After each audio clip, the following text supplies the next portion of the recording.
Bien, bonjour à toutes et à tous, bienvenue dans notre petit jardin laboratoire.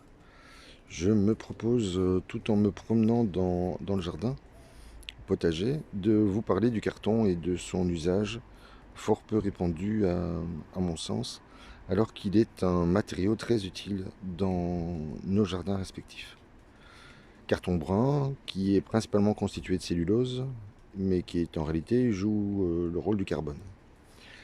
Et un de ses usages premier dans le jardin, si vous voulez éviter d'avoir des adventices en permanence, eh bien, c'est de recouvrir votre sol de carton. Il y en a un peu plus de 450, 500 sous ce broyat, cette couche de broyat, qui est la troisième en réalité, et qui bien me sert à marcher proprement dans ce petit jardin, à réduire le nombre d'adventices, mais surtout à me préparer le futur sol de ce petit jardin pour les années à venir. Il me suffira à l'avenir de gratter le carbone en décomposition, ce broyat de bois, parfois de grumes, parfois du BRF, qui me permettra de récupérer un matériau noble, humique, à savoir un excellent humus, un terreau de bois, qui me permettra soit de lancer des semis, soit de remplir mes planches. Alors le second usage du carton, c'est bien évidemment le compostage. À mon sens, il joue un rôle extrêmement utile dans la préparation des composts, puisqu'il sert de formidable réserve d'eau et de chaleur. Et c'est souvent là où vont aller se loger les vers de terre, et ainsi que l'ensemble de la pédofaune. Je pense en particulier aux colamboles. Donc, vous savez qu'il y a plus de 150 familles de colamboles. Ils sont évidemment des insectes fondamentaux de la transformation de votre compost en complexe humique. Le troisième usage qu'on peut en faire, c'est, je vais vous le présenter, comme dans les grands bacs à salade qui sont de part et d'autre de ce jardin. Alors, je sais pas si vous les connaissez hein, pour la plupart d'entre vous. Bien, ils me servent à remplir les bacs.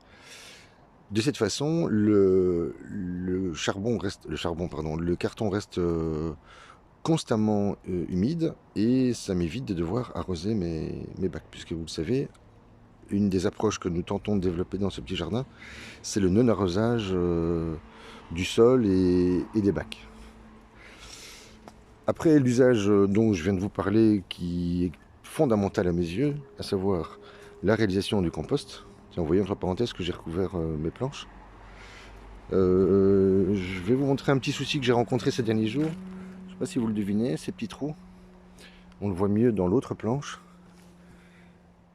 Voilà. Le sol a été dégradé en surface, et je dirais dans les 10 premiers centimètres du sol. Et c'est très certainement une musaraigne que j'entends une fois de temps en temps. Voilà, je vais devoir m'en séparer et y placer un piège, parce qu'elles ont tendance à aller manger les systèmes racinaires et à ralentir ainsi la croissance des plants. Au passage, vous voyez que l'ail est sorti. De part et d'autre, ce sont des oignons Ishikura. Voilà, ils ont été protégés. Ceux-ci ont été protégés. Vous voyez que leur croissance est un peu plus rapide que par exemple ici, où ils ont été moins bien protégés. Voilà, je les ai découverts, hein, ces deux planches, de manière à ce que vous puissiez voir ce qui se passe à l'intérieur. Alors ici, ça se passe bien, oui, la salade Clayton de Cuba, pas grand chose à dire. Elle est encore en bien meilleure situation là-bas, je vais vous la présenter dans quelques instants. Voici mon engrais vert.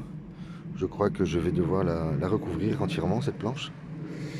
Avec le vent a fait son travail, et cette nuit encore, il a débâché une grande partie des structures. Alors un autre usage qu'on peut faire du carton, c'est celui-ci.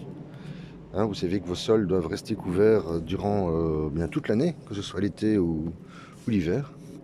Et moi j'ai rempli ces bacs avec un mélange que je me suis fabriqué à base de crottin de cheval frais, très pailleux, et de broyat, comme celui-ci. Alors je me le suis réalisé l'an dernier. Je vais découvrir la planche pour que vous puissiez voir ce qui s'y passe. Voici donc le matériau presque miraculeux que j'ai réussi à récupérer. On le voit tout de suite à sa couleur. Et regardez, je vais démonter la planche pour vous. Regardez sa texture. Voilà, moi je pense ici que l'expérience est réussie une nouvelle fois. Et eh bien, elle sera reproduite à l'avenir. J'ai d'ailleurs commencé à me réaliser de nouveaux bacs là-bas dans le fond. Vous voyez qu'il y a un petit peu de dérangement. Je suis en train de repenser toute cette entrée du jardin pour bien permettre aux visiteurs enfin visiteurs, le jardin n'est pas ouvert, hein, mais aux amis et aux gens qui s'intéressent un peu à ce sujet, qu'est le jardinage à domicile et amateur, et bien de pouvoir entrer dans le jardin sans être confronté aux matériaux que je récolte très régulièrement. Alors au passage, vous voyez que cette planche a été également modifiée. J'ai retiré une partie des poireaux et j'y ai placé 3 mulches très différents les uns des autres. Leurs avantages à mes yeux, c'est de pouvoir dépailler au printemps et de pouvoir venir y planter directement. Le sol aura été protégé. J'y rajouterai très certainement une couche de 5 à 10 cm de compost maison. Et je suis pratiquement persuadé que les plantes pourront se développer dans de bonnes conditions. Avec les poireaux sont un peu malades, hein. Ce sont des poireaux d'été. Évidemment, dès que les grandes quantités d'eau arrivent et le froid et le gel que nous connaissons en cette période, abîment un peu les poireaux. Donc je les retirerai à l'avenir. 3 mulches différents, l'un réalisé avec des feuilles de frêne, de hêtre et de châtaignier. Un mulch à base de grumes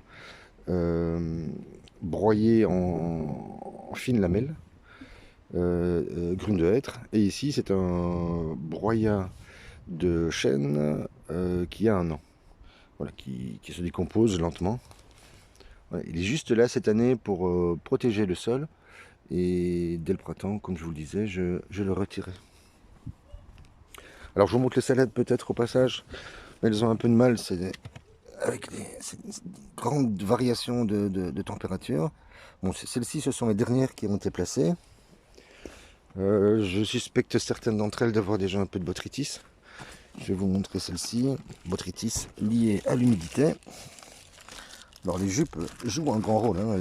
Elles empêchent les ménicères de s'envoler avec les grands vents que nous connaissons.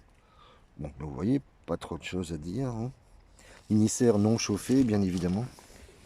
Ce qui me laisse à penser qu'il est quand même possible de produire et d'obtenir quelques résultats en hiver. Alors j'ai finalement recouvert ce bar à salade avec un P30 pour tenter de gagner 1 degré de température. Elles sont en excellent état.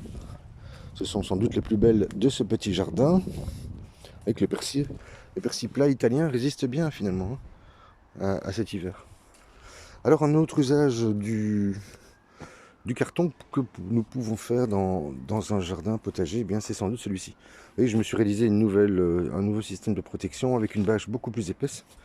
Ça, c'est du 450 microns. C'est aussi de la récup, hein. Tout ce que vous voyez dans ce jardin est pratiquement gratuit. Et donc voici un usage que l'on peut faire, c'est-à-dire, comme nous travaillons dans un bac de 80 par 120, il est possible de placer 39 plants. Ici, ce sont des échalotes associées à des oignons barons rouges. Voilà, je pense que leur développement racinaire, hein, qui s'est fait au préalable, a repris très vite dans ce mélange. Je n'ai rien rajouté de très particulier, sinon que j'y ai placé de la cendre de cheminée à base de chêne et de frêne. Et voilà, je pense que ça devrait être... Enfin, nous verrons dans les semaines à venir.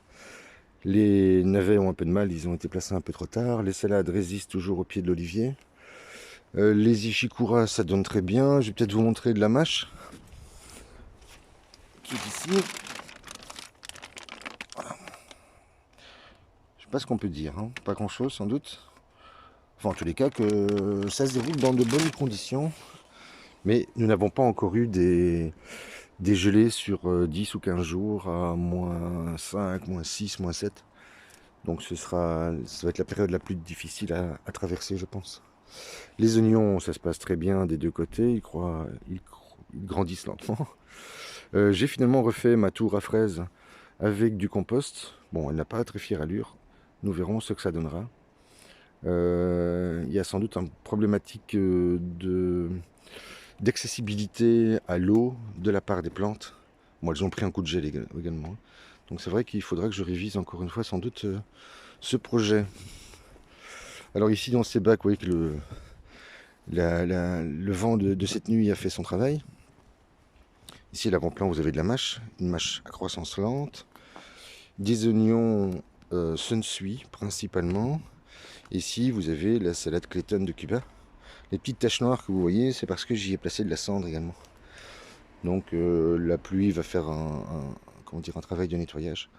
Et voilà, elles seront à nouveau propres dans quelques jours. Vous voyez la différence entre celle-ci, placée dans un compost maison, et celle-là placée dans un sol de l'an dernier, avec du gros broyat. Et ben voilà, je pense que il n'y a pas grand-chose à dire, hein. Elles ont été placées le même jour. Alors je continue à récupérer des matériaux. Mais je ne vais peut-être pas faire le tour avec vous aujourd'hui. C'est cet espace-ci que j'ai l'intention de réaménager. Hein, puisque vous le savez, lorsque les gens rentrent par cette petite porte, eh bien, ils ont tout de suite droit à ce genre de présentation. Et vous le savez, lorsqu'on fait visiter sa maison, eh bien, on ne commence pas par les toilettes. Donc je voudrais que cet espace soit mieux utilisé. Hein. J'ai encore récupéré du bois, j'en ai scié hier. J'ai récupéré de nouvelles palettes que Marilène m'a proposées. Et donc l'idée ici, c'est de faire un espace de à peu près 9 mètres carrés, 3 par 3 je dirais, qui serait recouvert d'une bâche 200 microns, là, de type Eticlear, et donc anti-UV, et qui me permettrait d'y stocker du matériel durant l'hiver, pour les protéger de la pluie, comme c'est le cas aujourd'hui, enfin de la bruine, mais des grandes pluies et des vents, et en été pouvoir vider cet espace et l'utiliser comme pépinière. C'est-à-dire que les plantules sortiraient de la serre qui est là-bas et je les placerai ici pour qu'elles puissent bien forcer leur système racinaire au contact de la lumière et du soleil. Bien, voici le jardin en partie recouvert maintenant. Voilà. J'attends ardemment le gel. Et ce sera l'occasion pour nous de vérifier si notre hypothèse de travail fonctionne ou pas. Alors qu'est-ce que je fais? Je vous montre la serre comme je vous l'avais promis avec ce petit système réaménagé, ou peut-être vous en avez déjà assez. Allez, pour les plus courageux d'entre vous, voilà, je vais le faire vite. Le système qui a été un petit peu réaménagé. Tiens, entre parenthèses, vous voyez la ficelle Alice? J'ai deux connaissances qui en ont mis à la maison et elles font à peu près 40 cm. Celle-ci, au mois de septembre, dépassait les 3,50 m. Voilà. Je vais encore garder un petit peu les fruits, hein, puisqu'ils apparaissent un peu maintenant. Voilà. Ils ne sont pas sûrs, hein, ils sont super sucrés. Regardez comme ils sont beaux. Voilà. Ils sont un peu petits, je trouve. Ils pourraient être presque 2 fois plus grands. Une petite bombe de vitamine C. Avec ce bon jus d'orange. Ce bon goût de jus d'orange. Alors chaque fois que je mets un peu d'ordre, je m'empresse de tout déranger et de rajouter des éléments. Donc ne faites pas très attention, je voulais simplement vous montrer ceci. Alors je vais allumer spécialement pour vous. Hein, les effets du rayonnement UV. Alors voilà, les plantes dans l'ensemble se comportent bien. Ça, ce sont les tests avec les fameux Ishikura. Vous voyez qu'à l'intérieur, ils sont quand même beaucoup plus beaux. Ils ont besoin de chaleur, hein, pour grandir. Voici les kale qui souffrent un petit peu. Je ne sais pas si je vais pouvoir les garder jusqu'au début du printemps. Ça, c'est la fameuse Regina di Maggio, une salade italienne qui devrait prendre des teintes rouges en grandissant. Nous verront. Elles ont déjà un petit reflet, enfin, c'est en partie lié aux UV. La roquette, italienne également, qui est, je trouve, plutôt réussie.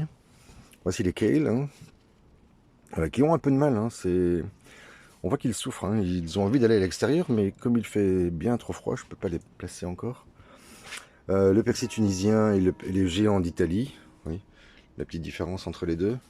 Le géant d'Italie semble mieux se comporter que que le tunisien. Nous verrons ce qui sera dans les mois à venir. Voici ce qui me reste comme semis. Alors il y a des ratés évidemment, hein.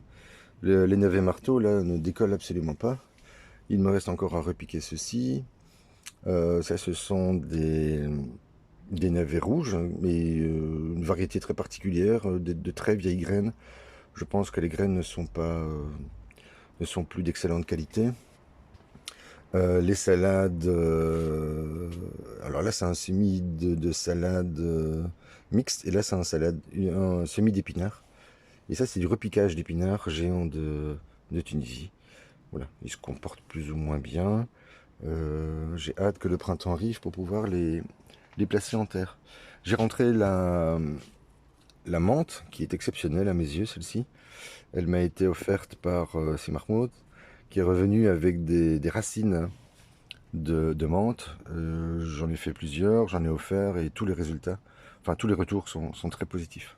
Elle est particulièrement odorante. Ici sont toujours mes tests, vous voyez qu'il souffre un peu. Voilà, mais en tous les cas, je pense que je commence à maîtriser un peu cette technique. Et voilà, ce sera l'occasion de la tester cette année, dès le mois de janvier. Alors qu'ai-je rajouté simplement? Ben, vous voyez, le câble chauffant est ici dessous, placé dans du sable extrêmement fin, du sable blanc. Vous voyez, la granulométrie est particulièrement fine. Et pour réduire et mieux diffuser la chaleur, j'y ai placé des cartons. Et je dois dire que j'en suis plutôt satisfait. Je pense avoir résolu ma problématique. Ceci dit, une fois les semis levés, à peu près à ce stade là, je dirais, je pense qu'il faut absolument retirer la source de chaleur qui est placée à leurs pieds. Elles auraient bien tendance à fondre un peu trop facilement, ou à l'inverse à filer, comme c'est le cas ici. Voilà, je vous souhaite un beau dimanche pluvieux et je vous dis à très vite.